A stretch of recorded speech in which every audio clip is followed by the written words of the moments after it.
Naiknya harga sejumlah komoditi seperti cabai dan bawang pada pekan pertama November 2019 membuat harga bumbu giling ikut terkerek naik. Salah satu pedagang bumbu giling di pasar tradisional Kota Palembang, Muhlis, menjelaskan, akibat naiknya sejumlah komoditi yang menjadi bahan baku saat ini, harga bumbu giling juga terpaksa dinaikkan untuk mengimbangi biaya produksi. Di mana cabai giling dengan tekstur kental biasanya di harga Rp20.000 per kilogram, kini menjadi Rp30.000 per kilogram. Untuk cabai giling dengan tekstur cair dibanderol Rp15.000 dari biasanya hanya Rp13.000 per kilogram.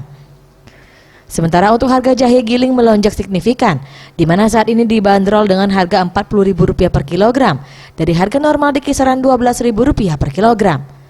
Akibat dinaikannya harga sejumlah bumbu giling ini, penjualan semakin melesu karena kebanyakan konsumen mengurangi jumlah pembelian. Cak Mano kak, ini kan lagi banyak yang naik nih harga cabai segala macam ini. Ini pengaruh dah kak dengan bumbu masak kita kak? Pasti pengaruh gitu. Bawang kan, cabai yang jelas ini jahe yang sangat naik nih. Jahe naik kak? Berapa kak kita kak sekarang buat jual bumbu giling ini kak? Misalnya cabai kak, cabai giling. Kalau cabai 30-an. 30-an. Kayak yang kental kan. Kalau yang biasa ada yang 15.000. Kalau untuk harga jahe itu? Harga jahe itu yang ini yang naik hampir 200% lah. Dari harga 12.000 sekarang sudah 40.